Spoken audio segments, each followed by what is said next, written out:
എല്ലാ കൂട്ടുകാർക്കും നല്ലൊരു ദിവസം ആശംസിച്ചുകൊണ്ട് നമുക്ക് നേരെ രേവതിയുടെ സച്ചിയുടെയും വരാൻ പോകുന്ന ദിവസത്തെ നല്ലൊരു വിശേഷം കേട്ടാലോ. എല്ലാ ദിവസവും ഉച്ചയ്ക്ക് രേവതിയുടെ സച്ചിയുടെയും പുതിയ പുതിയ വിശേഷങ്ങളൊക്കെ ചാനലിനകത്ത് അപ്ലോഡ് ചെയ്യുന്നുണ്ട് കേട്ടോ. മറക്കാതെ എല്ലാവരും കയറി കാണണേ. അതോടൊപ്പം തന്നെ ആദ്യമായി കാണുന്നവരാണെങ്കിൽ ചാനൽ ഇഷ്ടപ്പെട്ട ഒന്ന് സബ്സ്ക്രൈബ് ചെയ്യാൻ മറക്കരുതേ. വീഡിയോ ഇഷ്ടപ്പെടുവാണെങ്കിൽ ലൈക്ക് ചെയ്യണം കേട്ടോ. കാരണം നമ്മുടെ മുന്നോട്ടുള്ള യാത്രയിൽ നിങ്ങളുടെ ലൈക്ക് സപ്പോർട്ടുമാണ് നമുക്ക് ഏറ്റവും കൂടുതൽ പ്രചോദനമായിട്ട് മാറുന്നത്. അപ്പൊ നമുക്ക് നേരെ വിശേഷത്തിലേക്ക് പോയാലോ. അങ്ങനെ നമ്മൾ കാണാൻ പോകുന്ന ചന്ദ്രമതിയും രവീന്ദ്രൻ രാത്രി കിടന്ന് ഉറങ്ങുവാണ്. ഈ സമയത്ത് ചന്ദ്രമതിക്കാണെങ്കിൽ ഉറക്കം വരുന്നേ ഉണ്ടായിരുന്നില്ല. തിരിഞ്ഞും മറിഞ്ഞും കിടന്നു നോക്കുക. രവീന്ദ്രനാണെങ്കിൽ കൂർക്കം വലിച്ചു കിടന്ന് ഉറങ്ങുക. ഇവിടെ മനുഷ്യന് ഉറക്കമില്ലാതിരിക്കുന്നു, അങ്ങേര് കിടന്ന് ഉറങ്ങുന്ന ഉറക്കം കണ്ടില്ലേ എന്നൊക്കെ ഓർത്തോണ്ട് ചന്ദ്രമതി ഇങ്ങനെ ഇരിക്കുകയാണ്. അവസാനം ഒരു വൃത്തി ചന്ദ്രമതി ഒന്ന് പതുക്കെ ഒന്ന് മയങ്ങി വരികയാണ്. അപ്പോഴാണ് കഥകൾ ആരോ മുട്ടുന്ന ശബ്ദം കേട്ടെ. ഇതാരായിരിക്കും പോലും പാതിരാത്രി വന്ന് മുട്ടുന്നേ. സമനില ഏറ്റുന്ന പോലെ തോന്നി ചന്ദ്രമതിക്ക്. ചന്ദ്രമതി നോക്കിയപ്പോ രവീന്ദ്രൻ ഉറക്കം. രണ്ടും കൽപ്പിച്ച് ചന്ദ്രമതി പോയി കഥവ് തുറക്കുകയാണ്. നോക്കിയപ്പോ രണ്ടുപേരും നിൽക്കുന്നു. അല്ല, ആരാ എന്താ നിനക്ക് രാത്രി വേണ്ടത് ചോദിക്കാം. ഞങ്ങക്ക് മാല വേണമെന്ന് പറയാ. മാല എന്തു മാല? അല്ല, അത് പിന്നെ ഞങ്ങക്ക് ഒരു കല്യാണമാല വേണമെന്ന് പറയാ. പൂമാല. കല്യാണമാല ഈ പാതിരാത്രിക്കാ? നിനക്ക് അത് ഭ്രാന്തായെന്ന് ചോദിക്കും. ഇവിടെ മാല ഒന്നും ഇല്ലെന്ന് പറയണ. അങ്ങനെ പറയരുത്, അവിടെ എഴുതി വെച്ചിട്ടുണ്ടല്ലോ നിങ്ങളുടെ പേര് ചന്ദ്രമതി എന്നല്ലെന്ന് ചോദിക്കും. അതെ, എന്റെ പേര് ചന്ദ്രമതി എന്നാ. അപ്പൊ ചന്ദ്രമതിയിൽ പൂക്കടന്ന് കണ്ടു താഴെ. കാരണം കല്യാണമാണ്. അപ്പൊ കല്യാണത്തിന് മാല തരാന്ന് പറഞ്ഞ ആള് അവര് അത്യാവശ്യമായിട്ട് അവിടെ എന്തോ ഒരു മരണക്കേസുമായിട്ട് പോയിരിക്കുക. അപ്പൊ അതുകൊണ്ട് മാല കിട്ടിയില്ലെന്ന് പറയണം. അതിന് നിങ്ങൾ ഇങ്ങോട്ട് വന്നിട്ട് എന്ത് ചെയ്യാനാന്ന് ചോദിക്കുക. ഇങ്ങോട്ട് വന്നിട്ട് അത് പിന്നെ മാല കിട്ടുമായിരുന്നു, ഉപകാരമായിരുന്നു പറയണം.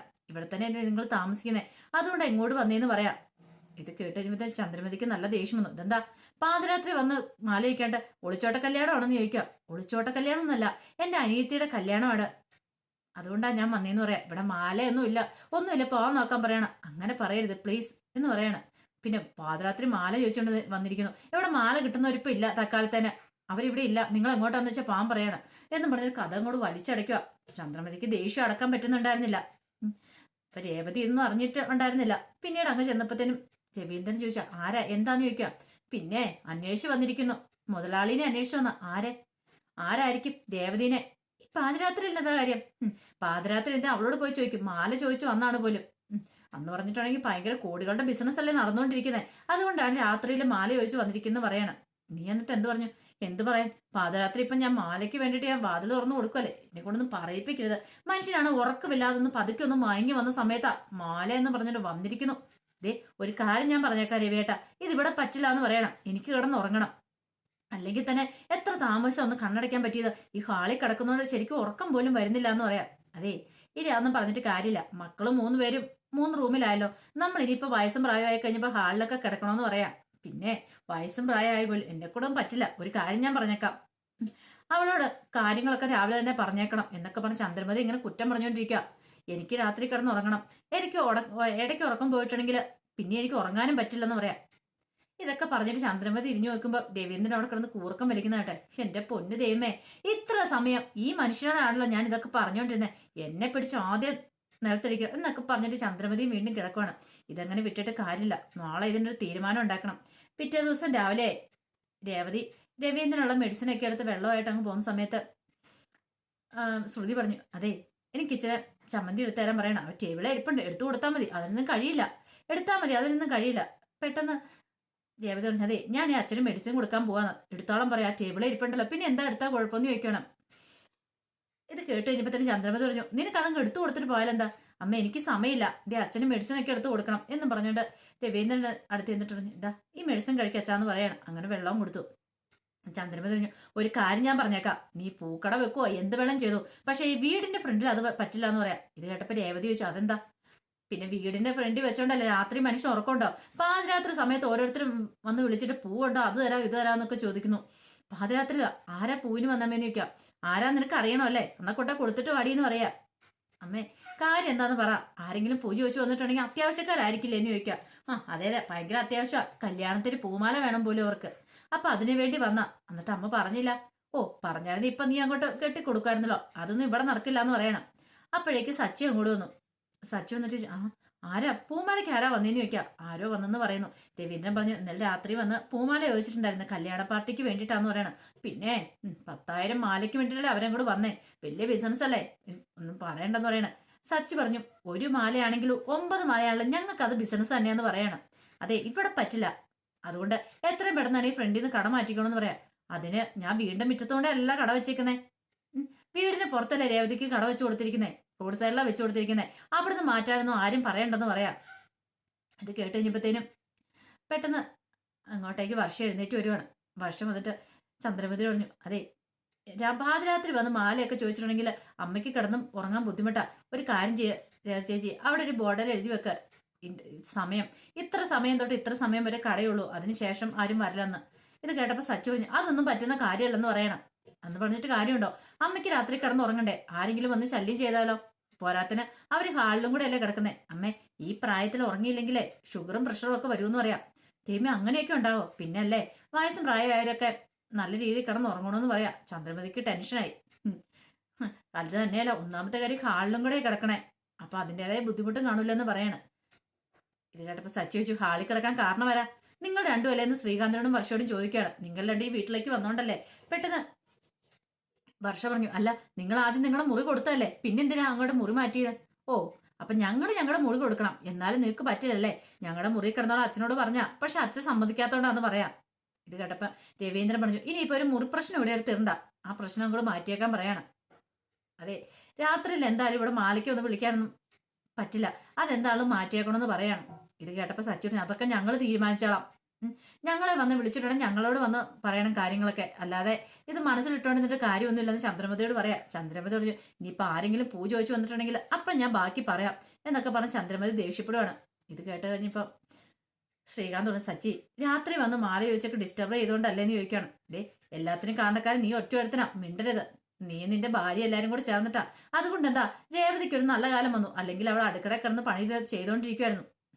അവൾക്കൊരു കടയമായി, ഇനിയിപ്പോ ആ കാര്യത്തിൽ ഒരു പേടിയില്ല. രേവതി ഞാൻ പോയിട്ട് വരാം. ദേ ഇവിടെ ഇങ്ങനെ നിൽക്കില്ല കേട്ടോ, കടയിലെ ആൾക്കാർ വരും, കട പോയി സാധനങ്ങളൊക്കെ മാലയൊക്കെ ഉണ്ടാക്കി കൊടുക്കാൻ പറയാണ്. അത്ര നമ്മൾ സച്ചി അങ്ങോട്ട് പോവാ. ചന്ദ്രമതിക്ക് സഹിച്ചില്ല. രേവതി പെട്ടെന്ന് കടയിലേക്ക് പോകാൻ പറയുമ്പോഴത്തേനും ചന്ദ്രമതി പറഞ്ഞു, ഒരു കാര്യം ഞാൻ പറഞ്ഞേക്കാം, പൂവും പൂക്കച്ചവടം ഒക്കെ അതിന് പുറത്ത്, ഇതിനകത്തൊക്കെ ഇട്ട് നിന്റെ ഒരു കച്ചവടം വേണ്ടെന്ന് പറയണം എന്നും പറഞ്ഞിട്ട് ചന്ദ്രമതി ദേഷ്യപ്പെട്ട് അങ്ങോട്ട് പോയി കഴിയുമ്പോഴത്തേനും രേവതിക്ക് സങ്കടമായി. രേവതി നിൽക്കുന്നപ്പോൾ രവീന്ദ്രൻ പറഞ്ഞു, അവളുടെ സ്വഭാവം അറിയാലോ, അവൾ ഇതല്ല ഇതിലപ്പുറം പറഞ്ഞിരിക്കും, മോളൊന്നും കാര്യാക്കണ്ട. നമ്മള് ഒരു കാലത്ത് ആരുടെ മുന്നിൽ തലകുനിച്ചല്ല ജീവിക്കുന്നത് അറിയാലോ, അതുകൊണ്ട് മോള് ധൈര്യമായിട്ട് പോയി കട തുറക്കുക. ഇതേ കച്ചവടമൊക്കെ വെറുതെ കളയേണ്ട കാര്യമില്ല എന്ന് പറയണം. ഇതൊന്നും കേട്ടിട്ട് മോള് മൈൻഡ് ആക്കണമെന്ന് പറയണം. പിന്നീട് രേവതി ഒന്നും നോക്കിയില്ല.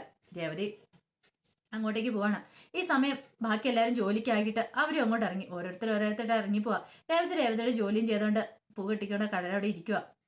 പിന്നീട് സച്ചി പതിവ് പോലെ തന്നെ ഓട്ടം പോവാ. ഓട്ടം പോയിട്ട് അതിന്റെ ഓട്ടത്തിന് ക്യാഷ് കൊടുക്കാൻ നേരത്തെ അയാൾ കുറച്ച് പൈസ കൂടുതലാണ് കൊടുത്തത്. കാരണം പറഞ്ഞതിനേക്കാളും കുറച്ച് മുമ്പ് തന്നെ സച്ചി അയാൾ അവിടെ എത്തിച്ചിട്ടുണ്ടായിരുന്നു. അയാൾ പറഞ്ഞു, ഒത്തിരി താങ്ക്സ് ഉണ്ട് കേട്ടോ, കാരണം കൃത്യ സമയത്തിന് മുമ്പ് തന്നെ എന്നെ ഇവിടെ എത്തിച്ചല്ലോ എന്ന് പറയാം. അത്രയും ബ്ലോക്ക് ഒക്കെ ഉണ്ടായിട്ടും അതൊന്നും കുഴപ്പമില്ല സാർ, ഇതെന്റെ ഡ്യൂട്ടി അല്ലേന്ന് ചോദിക്കാം. പിന്നീട് അയാൾ പൈസ കൊടുത്തിട്ട് അങ്ങ് പോകാൻ തുടങ്ങിയപ്പോൾ സച്ചി പറഞ്ഞു, സാർ ബാലൻസ് പൈസ അത് വേണ്ട, അത് വെച്ചോളം പറയണം. വേണ്ട സാർ, നമ്മൾ അധ്വാനിക്കാത്ത പൈസ നമ്മൾക്ക് ഒരിക്കലും ഉതകുമല്ല, നമ്മൾ അധ്വാനിക്കുന്ന പൈസ അത്രയും മാത്രമേ നമുക്ക് എന്നും പറഞ്ഞ് ബാലൻസ് കൊടുക്കുക.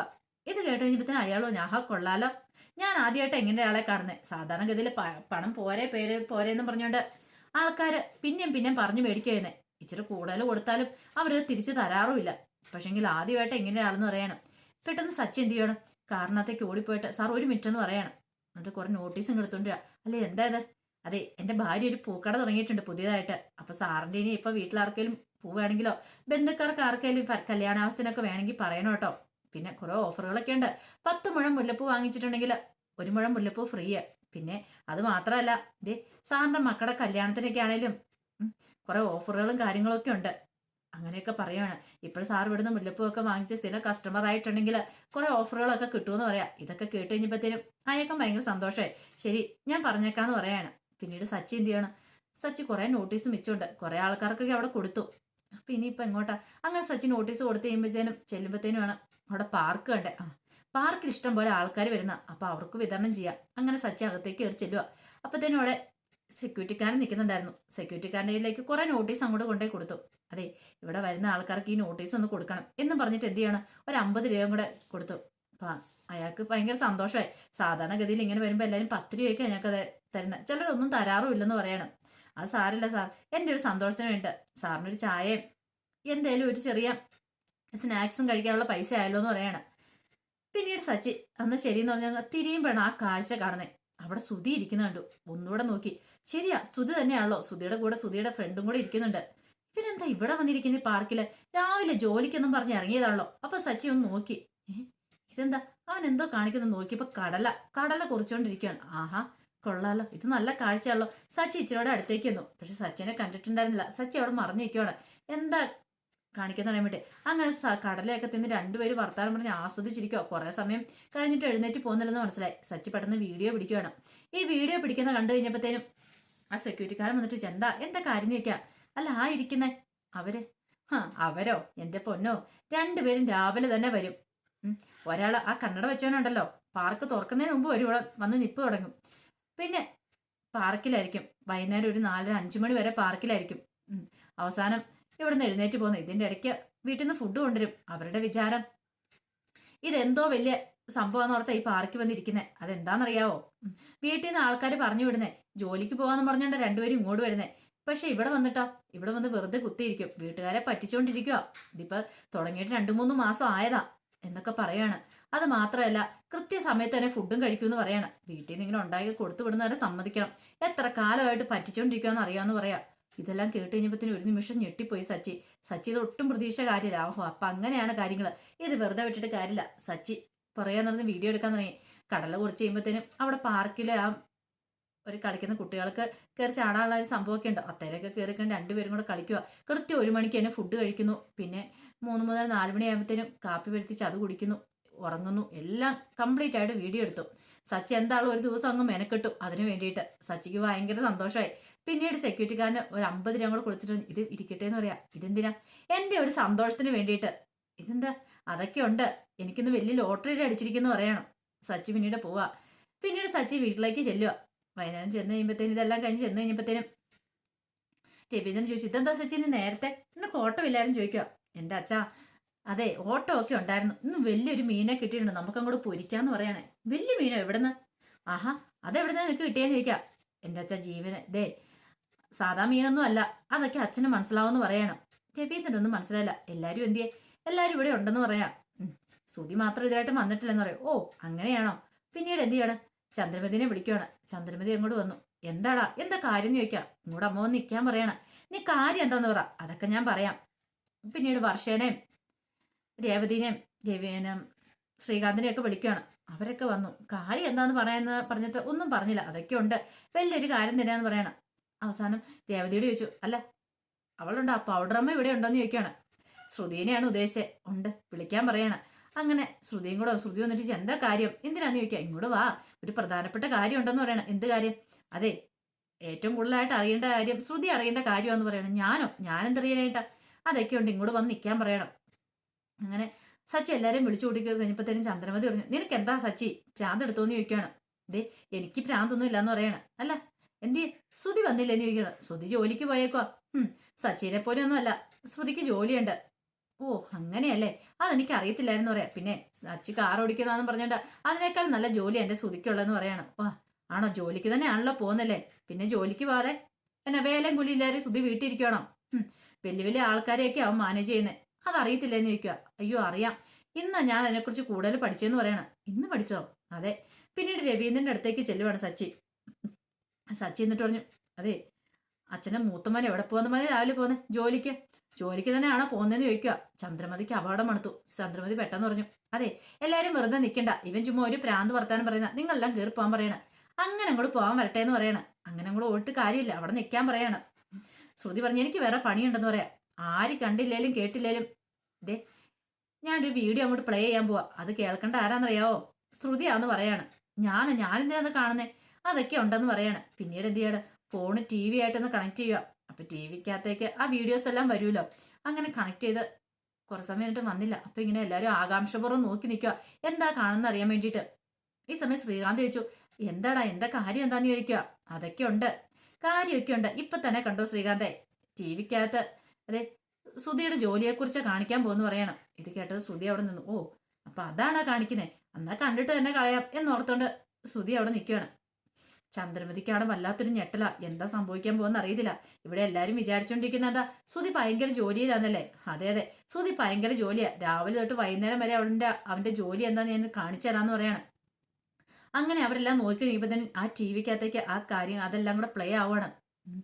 ശ്രുതി കടല നിന്നുകൊണ്ടിരിക്കുന്ന രാവിലെ. അപ്പൊ കുറെ സമയം ശ്രുതി സച്ചിന് ചീത്തയൊക്കെ പറഞ്ഞിട്ടുണ്ടായിരുന്നു. ശ്രുതിയുടെ ജോലിയെ പറ്റിയൊക്കെ നിനക്ക് എന്തറിയാന്നൊക്കെ പറഞ്ഞ് സച്ചി എല്ലാത്തിനും ഒരു മറുപടി മാത്രമേ പറഞ്ഞുള്ളൂ. ഒരല്പസമയം വെയിറ്റ് ചെയ്യുക, ഞാനിപ്പോ കാണിച്ചു തരാന്ന്. അങ്ങനെ ശ്രുതി ആകാംക്ഷയോടെ നോക്കിയിരിക്കുമ്പോൾ കാണുന്ന കാഴ്ച ശ്രുതിയും വേറൊരുത്തരും കൂടെ അവിടെ നിന്ന് കടല നിന്നുകൊണ്ടിരിക്കുക. അപ്പൊ സച്ചി പറഞ്ഞു, ഇത് സമയം 10:30 ഈ സമയം, ഇതൊക്കെ നോട്ട് ചെയ്ത് വെച്ചോളെന്ന് പറയണം. 10:30. പിന്നീട് ഒരു 11 മണിയായി കഴിഞ്ഞപ്പോഴത്തേനും അവിടെ പോയി കളിക്കുന്നത് കണ്ടു. പിന്നീട് 11:30 വർത്താനം പറഞ്ഞുകൊണ്ടിരിക്കുന്നു. ഇതെല്ലാം കാണുവാണ്. കൃത്യം 1 മണി ആയി കഴിയുമ്പോഴത്തേനും ഫുഡ് കഴിക്കാനായിട്ട് പോകുന്നു. ഇതെല്ലാം കണ്ടപ്പോൾ എല്ലാവരും ഒരു അത്ഭുതത്തോടെ നോക്കി നിൽക്കുകയാണ്. ഈ സമയത്ത് ശ്രുതി പറഞ്ഞു, അതെ, ഒരു ക്ലയന്റിനെ കാണാനൊക്കെ ഇടയ്ക്കിടയ്ക്ക് അവിടെ പോകാറുണ്ട് പാർക്കിലൊക്കെ. ക്ലയന്റിനെ കണ്ടുപോയി സംസാരിക്കാനാ, പ്രധാനപ്പെട്ട കാര്യങ്ങളെ കുറിച്ച് സംസാരിക്കാനാ പോണേന്ന് പറയാം. ആണോ, എന്നാ ബാക്കി കാണാൻ പറയാണ്. പിന്നീട് ഫുഡെല്ലാം കഴിച്ചതിന് ശേഷം അവിടെ കിടന്ന് ഉറങ്ങുന്ന കണ്ടു. പിന്നീട് 3:30 കാപ്പി കുടിക്കുന്നു. അതിനുശേഷം പാർക്കിൽ നിന്ന് രണ്ടുപേരും കൂടെ ചിരിച്ചുല്ലസിച്ച് ഇറങ്ങി പോരുന്നതും കണ്ടു.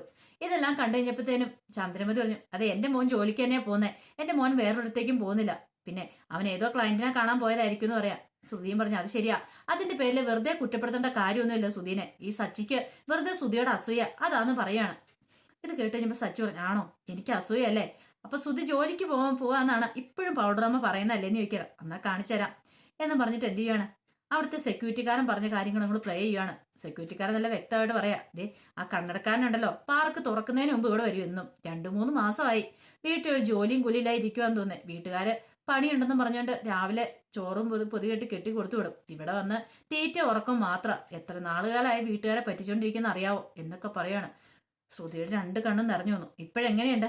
ഇനിയിപ്പോൾ ഇതും വിശ്വാസം വരുന്നില്ലെങ്കിലേ ഞാൻ ഇവരുടെ കമ്പനി ഷോറൂമിൽ പോയിട്ടുണ്ടായിരുന്നു. അവിടുത്തെ മാനേജറെ കണ്ടിട്ടുണ്ടായിരുന്നു. അവിടുത്തെ മാനേജർ പറഞ്ഞ കാര്യങ്ങളൊക്കെ റെക്കോർഡ് ചെയ്തിട്ടുണ്ടെന്ന് പറയാണ്.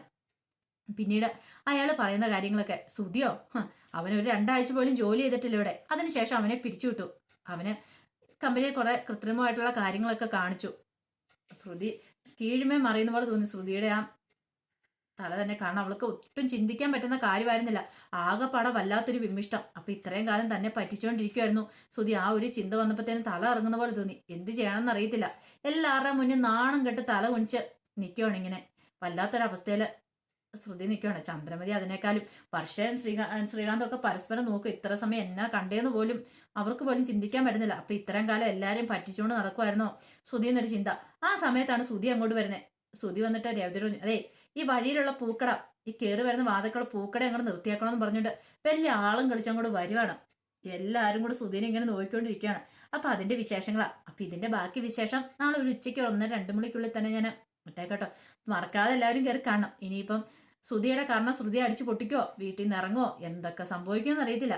അപ്പൊ അതിന്റെ വിശേഷങ്ങളൊക്കെ നമുക്ക് എല്ലാവർക്കും കാത്തിരിക്കാട്ടോ. അപ്പൊ ഒരിക്കൽ കൂടി എല്ലാവർക്കും നല്ലൊരു ദിവസം ആശംസിച്ചോണ്ട് നിർത്തുന്നു. നന്ദി.